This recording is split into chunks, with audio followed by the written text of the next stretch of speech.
Ma société de production, elle fait des podcasts, je produis des documentaires, je produis des films d'entreprise, j'écris, je fais un petit peu tout en fait.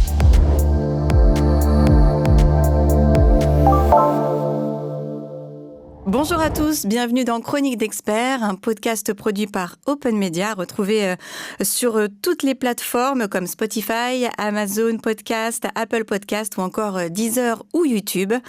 Aujourd'hui, je reçois Sandrine Quétier.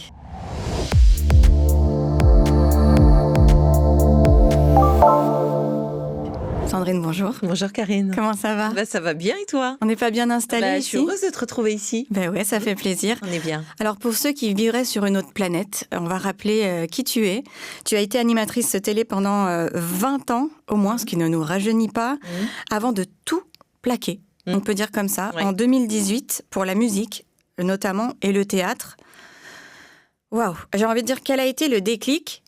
Alors, en fait, il y a eu plusieurs déclics. La musique, ça a toujours fait partie de ma vie. J'ai toujours chanté avec plus ou moins de succès, avec plus ou moins de justesse. Je me suis améliorée avec les années. J'ai toujours chanté depuis que j'ai 17 ans, j'ai eu des groupes de rock. Ensuite, la télé est arrivée un peu par hasard, parce que j'ai répondu à une petite annonce, mais la télé, c'était pas le rêve de ma vie. C'était un métier super agréable. Franchement, je vais pas cracher dans la soupe, j'ai passé 20 ans super, où j'ai fait plein de choses. En revanche, les dernières années, je faisais un peu toujours la même chose. Alors, on me disait que je le faisais bien, mais moi, on n'est pas la même à 20 ans qu'à 40 ans ou qu'à 45 ans. Donc, je me disais, oh là là, je commençais à m'ennuyer sévère. Et quand j'en parlais, on me disait, mais non, mais tu es très bien là où tu es formidable. Oui, on va penser à donner autre chose, tout ça. Parallèlement à ça, je passais des essais pour des séries où j'étais prise et la chaîne ne m'autorisait pas à jouer. Des séries initiées par TF1, quand même. C'était quand même le truc un peu, lunaire. Et puis la musique, je répétais, j'avais des groupes, mais je n'arrivais pas à franchir le cap de composer, puisque ça aussi, c'était pas hyper bien vu. Donc, tout ça faisant, il y a un jour, en réalité, il y a eu 2 ans de réflexion, où je me suis dit, c'est maintenant, va-t'en. Et si tu veux le faire bien, si tu veux vivre tes passions, il faut faire un trait sur ta carrière, il faut vraiment te lancer from scratch et redémarrer de zéro. On va peut-être expliquer aux gens qui nous écoutent qu'on a un contrat d'exclusivité quand on est dans une grosse chaîne et qu'on n'a pas le droit de faire ce qui n'est pas inscrit. Voilà. Alors qu'aujourd'hui, beaucoup d'animateurs jouent dans des séries, font des pubs. Il y a eu une transition. Il y a eu une transition clairement entre le moment avant que je parte et ensuite, je suis ravie si ça peut ouvrir un peu des portes. Et puis, tu as aussi une grosse différence entre un animateur qui n'est pas producteur, qui était mon cas, et un animateur qui est producteur, qui produit des émissions sur une chaîne et qui a plus de facilité parce qu'il dit moi j'ai envie de faire ça, mais si je fais pas ça, tu sais que je fais ça aussi, je peux aller le vendre ailleurs, etc. etc. Voilà, faut pas se voiler la face, ça se passe comme ça aussi. Alors, le fameux déclic, cette réflexion des 2 ans, c'est pas évident. On parle à beaucoup d'entrepreneurs, à des gens qui ont des sociétés. Comment ? C'est toujours dur de quitter quelque chose sans savoir ce que l'on a en face. Alors, dans mon cas, c'est un peu différent parce que j'ai toujours fonctionné comme ça, c'est-à-dire que je me suis toujours mis des caps ou pas caps dans la vie. Mais c'est vrai, depuis que ça me donne des idées pour la suite. Depuis que je suis toute petite, parce que je suis très, très, très timide. Alors, il y a plein de gens qui me disent « ça se voit pas », mais si, j'étais d'une timidité maladive. Ce qui se passe, c'est que c'est une réflexion où tu te dis, finalement, j'ai mon métier aujourd'hui qui est très confortable, où je gagne très, très bien ma vie. J'ai mes passions à côté qui sont un petit peu étouffées. Est-ce que dans 5 ans, je ne vais pas me dire « oh là là, t'as loupé le coche, t'aurais dû au moins essayer ». Donc ça, c'est la première chose. Ensuite, tu dis quels sont tes objectifs, un peu comme dans une société. Est-ce que ton objectif, c'est d'être Madonna ? Non, clairement, c'est pas d'être Madonna. C'est d'avoir du succès à la Beyoncé ? Non. C'est quoi ? Alors moi, dans mon cas, c'était de pouvoir exprimer ma musique, de pouvoir proposer ma musique, qu'elle touche les gens et qu'elle me touche aussi. Et après, dans des proportions, c'est pas le succès, si tu veux, qui est mon objectif de ma nouvelle vie. C'est de m'épanouir dans mes passions et dans ce que j'aime et surtout pouvoir me retourner plus tard et de me dire, tu l'as fait, quoi. T'es pas resté sur le bas-côté, t'as pas de regrets, t'es pas aigri par un métier d'animatrice télé où je m'étais dit aussi en parallèle que je partirais quand je serai au top. Voilà. Donc là, c'est ce qui s'est passé quand j'étais au sommet de ma carrière. Voilà, je l'ai fait, c'était super. Il n'y a pas d'aigreur, si tu veux, par rapport à quelque chose que je n'aurais pas pu faire. Beaucoup de gens ont du mal à comprendre ça. On sait toujours ce qu'on quitte parce que l'on a après. Donc, il y a toujours cette peur, mais de plus en plus, de gens ont différents métiers aujourd'hui dans la vie? C'est ça. En fait, moi, je prône, et c'est ce que je dis à mes enfants, on peut être multiple. Il y a deux choses. On n'est pas la même à 20 ans, à 40 ans, à 50 ans. On a le droit de changer et on peut être multiple. C'est pas parce qu'on fait plusieurs choses qu'on les fait mal.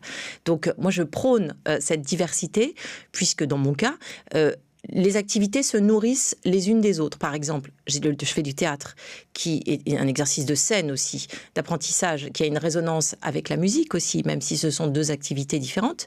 J'ai toujours eu une activité dans l'entrepreneuriat, puisque j'ai une société. Je travaille beaucoup avec des entreprises sur des séminaires, sur des conventions, sur ce qui me nourrit aussi pour ma société où je produis des docs et des choses comme ça. Voilà, toutes les activités, finalement, tu te rends compte que y a une forme de lien et ça fait un grand tout et que je pourrais pas me passer de l'une ou de l'autre. Alors, mes passions, clairement. Et puis le reste aussi, c'est une ouverture sur le monde, finalement. On appelle cela des slasheuses maintenant, des slasheurs et des slasheuses. Et je trouve que c'est très bien trouvé. Ça me va. On peut être multiple, en fait, et être bon. Exactement. Alors ça, c'est quand même assez récent, parce qu'avant, il y avait aussi... Alors moi, j'ai entendu aussi que tu es quelqu'un d'instable quand tu fais plusieurs choses, parce que tu ne sais pas vraiment vers quoi te diriger. Et si finalement, cette instabilité qui n'en est pas une, c'était une force. Moi, je le retourne, le truc. Je me dis, c'est une force de pouvoir faire plusieurs choses en même temps. C'est une force de ne pas être là, forcément, où on nous attend. Et ce que je dis à mes enfants, vous avez le droit de tout faire dans la vie, de faire tous les métiers à partir du moment où vous y allez à fond et vous les faites bien. Et vous vous donnez du cœur à ce que vous faites. Vous avez le droit de vous tromper, vous avez le droit de recommencer. Et au contraire, c'est tellement enrichissant, c'est génial, franchement. Est-ce que la question... T'es pareil que moi. Donc... Non, mais la question qui m'a le plus énervée, je pense que c'est la même pour toutes les personnes comme nous, c'est qu'est-ce que tu préfères? Et si tu devais choisir? Ça, on me l'a demandé, ça m'a fait rire parce que un jour, j'étais en interview, je ne sais plus quel magazine, et donc je dis, bon, voilà, alors moi je ne préfère rien, moi j'ai envie de tout faire, ça nourrit différentes choses chez moi, et la personne au bout de 10 minutes, elle me dit, bon, je sais que vous préférez rien, mais quand même, qu'est-ce que vous préférez? Je dis, à quel moment j'ai pas été claire dans ce que je dis? Non, tout est important, et tout ce que je n'ai pas encore fait, parce que quand tu ouvres comme ça à plusieurs activités, tu n'imagines pas ce qui arrive à toi après, et peut-être des choses que tu n'avais même pas imaginé pouvoir faire un jour. Moi, je suis très impatiente et très heureuse de ce qui va m'arriver demain et que je ne sais pas encore ce dont il s'agit aujourd'hui. C'est formidable quand même. Et par rapport à l'ego, on peut en parler aussi, parce qu'une fois qu'on est au top et qu'on se remet au niveau zéro, on se remet en question, aussi bien pour la musique, pour la comédie. Je vais être en concurrence avec des gens qui sont là depuis longtemps, on va m'attendre au tournant. Qu'est-ce que c'est Ça se passe comment? Qu'est-ce que c'est galvanisant? Tu peux pas savoir. Ça se passe qu'en fait, je savais que j'étais animatrice et que j'arrivais avec un gros red flag si je disais que je faisais de la musique, surtout la musique que je fais, qui est du rock. 2, dans mes amis de télévision, je savais qu'il y aurait 5 personnes que je reverrais. Je m'étais fait aucune illusion. Après, il y a plein de gens qui sont très agréables, qui étaient mes collègues de travail. Donc voilà, à partir du moment où tu sais ça. 3, que ce serait compliqué, même pour faire de la comédie aussi. Et là, je remercie mon agent parce que je suis allée le voir, on a eu rendez-vous, il m'a dit, oh là là, ça va pas être facile. Il me dit, ça va pas être facile, mais on y va. Donc voilà. Donc tout ça, je l'avais un peu intégré. Et puis il y a aussi un aspect financier. C'est-à-dire que tu te dis, tu es habitué à gagner très très bien ta vie, puis du jour au lendemain, faut recommencer en bas de l'échelle. Donc là aussi, j'avais cette chance d'avoir pu anticiper et mettre un peu d'argent de côté, en me disant, bon, si j'ai 0 pendant 1 an, c'est pas un drame. Mais surtout, ce que je voulais, c'est ne pas être tentée de revenir à ma carrière d'animatrice télé pour les mauvaises raisons, qui étaient pour des raisons financières. Donc je me suis toujours dit, je vais faire de la musique, du théâtre, plein de choses. Et puis, si ça fonctionne pas, je ferai autre chose. Je sais pas, je sais même pas quoi, mais il y a plein de possibilités. Mais pour moi, c'est vraiment une page terminée, la télévision. Ça a été super, en tout cas dans le divertissement, dans ce que je faisais. Ça a été super, j'ai eu des années merveilleuses, mais j'étais plus nourrie intellectuellement et émotionnellement, surtout vers la fin, où j'avais l'impression de refaire un peu tout le temps la même chose. Et c'est là que la société de production prend le pas, être derrière et proposer justement... Oui. Alors, qu'est-ce que propose ta société ? Ma société de production, elle est protéiforme. Ma société de production, elle fait des podcasts, je produis des documentaires, je produis des films d'entreprise, j'écris, je fais un petit peu tout en fait. Voilà, c'est pareil. Là, quand on te demande une dénomination sociale pour ta société, pour moi je crois que j'ai mis plein de choses. Et là, en ce moment, on travaille sur un nouveau doc, on travaille sur plein de choses. Et c'est réjouissant, c'est pas simple, mais c'est intéressant. Et du coup, la musique. Donc, c'est un univers rock. J'imagine même pas le bonheur de s'exprimer sur scène, en studio, de composer, de créer. Je pense que tu te nourris de tout ce que tu as vécu finalement. Oui, et puis oui, la musique, c'est quand même quelque chose d'assez incroyable. C'est-à-dire de souvenirs d'enfance, c'est toujours ce qui m'a procuré le plus d'émotions. Il y a toujours un morceau de musique, une chanson qui accompagne mes moments gays, mes moments tristes, même en mémoire. Il y a toujours de la musique chez moi. Voilà, c'est vraiment quelque chose de vital. Après, comme dans la création, j'imagine, la musique, le cinéma, c'est infini. Alors ça peut donner le vertige en se disant il y a tant de possibilités, et en même temps c'est une liberté formidable. Donc je ne suis pas toute seule, je co-compose, je co-écris avec plusieurs personnes, et on fait des séances de travail où on s'enferme pour réfléchir, pour tout ça. Et tu peux pas savoir, c'est extraordinaire en fait. Et c'est extraordinaire de voir comment ça se construit peu à peu, un morceau, une mélodie, des paroles. Et j'ai pas de rituel, par exemple, pour l'écriture des paroles, mais les paroles, ça peut me venir, tiens, peut-être que là, en sortant, je vais avoir envie d'écrire un truc, je griffonne 3-4 phrases, et puis les choses se mettent en place, et puis après, tu commences les premières répétitions avec les musiciens sur tes morceaux. Ensuite, tu as tes premiers concerts avec tes morceaux, où tu es un peu, c'est pas jeté en pâture, mais tu délivres une partie de ton âme, quoi, quand même. Donc, c'est quelque chose de très, très fort, et que je n'aurais pas eu la maturité émotionnelle, je pense, de faire à 30 ans, à 35 ans. Oui, c'est ça, c'est l'évolution personnelle qui mène à tout ça. Exactement. Et juste, je voudrais revenir sur la comédie. Oui. Je pense que la chance que tu as eue, c'est qu'on te donne ta chance. C'est-à-dire que oui, donnez-moi ma chance finalement. Oui. Faites-moi passer des castings. Exactement. Si je suis naze, je reviendrai pas. C'est exactement ça, c'est ce que je dis. Et moi, je t'ai vu dans les séries, et je me suis dit, waouh. Non, mais je me suis dit, je t'ai vu pleurer dans certaines scènes très émouvantes. Et je me suis dit, mais pourquoi est-ce qu'on nous réduit, les animatrices, les journalistes comme toi, à être une sorte de potiche, alors qu'elle a tellement à offrir, Sandrine, elle a tellement à raconter? Alors, en fait, parce qu'on part avec un gros red flag. Je te dis, on part avec un truc, animatrice télé, et l'animatrice télé, elle vend des bagnoles, en gros, tu vois. On est vendeuse de bagnoles, on vend un truc et tout ça, qui est complètement, c'est à l'opposé d'un métier de création, de quelque chose ou d'intuitif ou de travailler. Donc, on nous donne pas forcément notre chance, parce qu'on se dit, tiens, celle-là, encore une qui veut faire de la comédie, ou encore une qui veut faire de la chanson. Et moi, encore une fois, je te parle de mon agent, parce que lui, il a réussi à forcer un petit peu les postes, et moi, les portes, et moi, j'ai dit, mais moi, je veux juste passer des castings. Donnez-moi ma chance. Je suis nulle. Et d'ailleurs, c'est arrivé que j'ai des castings, que je passe des castings où j'ai pas le rôle du tout, mais c'est pas grave. Au moins, c'est de pouvoir avoir l'opportunité d'ouvrir les portes. Et ce qui s'est passé, c'est que j'ai fait une première pièce de théâtre qui s'est bien passée. Donc, on a commencé à m'envoyer des textes, puis une seconde, puis une troisième, et puis là, je vais attaquer une quatrième pièce de théâtre. Et j'ai été jugée sur pièce. Donc là, je suis contente. J'ai été jugée par des gens qui sont venus me voir au théâtre et qui se sont dit, tiens, potentiellement, elle pourrait faire l'affaire pour ma prochaine pièce. Et ça, c'est un bonheur. Et en plus, tu progresses à chaque fois. C'est exigeant, le théâtre. C'est très exigeant. C'est ce que je préfère. Ah, moi, j'adore. C'est live, sans filet. Exactement. Avec un retour direct du public. Avec un retour du public, et puis avec, comme pour un concert, avec une partition à plusieurs, avec une interaction de troupe, un jeu en commun. Moi, je trouve ça extraordinaire. C'est des aventures humaines formidables. Et puis tu pars sur les routes de France. Là, je recommence le 10 octobre. Tu pars sur les routes de France, tu es heureux de te retrouver.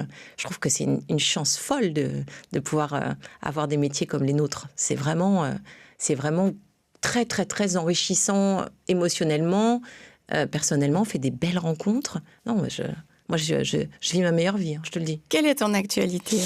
Alors, j'ai sorti un single il y a quelques mois, qui s'appelle Chasing Reloaded. Au mois de janvier, j'ai eu la chance de travailler avec Marc Collin, qui est le patron de Nouvelle Vague, celui qui a créé le label de Nouvelle Vague, où on a créé un EP. On a travaillé sur un EP, donc j'ai 5 titres qui vont sortir entre janvier et mars, avec des clips que je vais tourner là bientôt. Donc ça, c'est génial parce que c'est encore un exercice complètement différent. Je termine ma tournée de Complètement Space aux côtés de Valérie Mérès et Paul Belmondo, qui s'achève le 31 décembre. Et je reprends au mois de mars avec une pièce écrite par Didier Caron en tournée, avec Juliette Méniac, Christian Vadim et Manuel Gélin. Voilà, et je prépare une conférence musicale aussi. Ça veut dire quoi, une conférence musicale ? En fait, il y a pas mal de tu sais, j'anime pas mal de conventions, de séminaires d'entreprise. Il y a pas mal d'entrepreneurs qui m'ont demandé, ou d'agences, de parler de mon parcours comme le point de rupture, et puis être aligné, tout ça. Et puis je me suis dit, en fait, oui, mais quelle est ma valeur ajoutée ? Ma valeur ajoutée, c'est que je viens de la musique. pour retourner à la musique. Donc j'ai eu cette idée d'écrire une conférence musicale accompagnée d'un guitariste sur scène. Alors je ne chante pas toute la conférence, mais je raconte ma vie avec des moments de musique. Donc je suis en train de travailler là-dessus en ce moment. C'est inspirationnel finalement. Complètement. Est-ce que je comprends ? Est-ce que tu aurais un message pour tous les gens aujourd'hui qui nous écoutent et qui se disent je me sens pas à l'aise où je suis pas sûre, j'ose pas. Alors, il faut écouter sa voix, son ventre, sa voix intérieure. C'est quoi comment on arrive à sauter le pas ? Alors, il faut écouter sa voix intérieure. Il faut déterminer ses objectifs. Il faut dire, voilà, si c'est plus fort que tout, effectivement, il faut y aller. Mais il ne faut pas y aller n'importe comment. C'est-à-dire, il ne faut pas un jour, c'est pas la pub du loto, au revoir président. Il ne faut pas claquer ta dème et puis tu arrives, tu n'as pas d'argent, tu n'as rien. En fait, ça s'anticipe. Ça paraît dingue, mais ça s'anticipe et ça se prépare. Donc, il faut déjà y réfléchir. Quels sont mes objectifs ? Qu'est-ce que je veux ? Pourquoi est-ce que je veux me rapprocher de mes passions ? Est-ce que déjà ça peut coexister avec le métier que je fais actuellement ? Est-ce qu'il faut une vraie rupture ? Et si vraie rupture, faut l'anticiper, il faut mettre un petit peu de sous de côté, il faut en parler avec son entourage. Moi, j'en ai parlé aussi avec mon entourage, mais j'étais déjà déterminée. Il y a plein de gens qui m'ont dit « t'es folle ».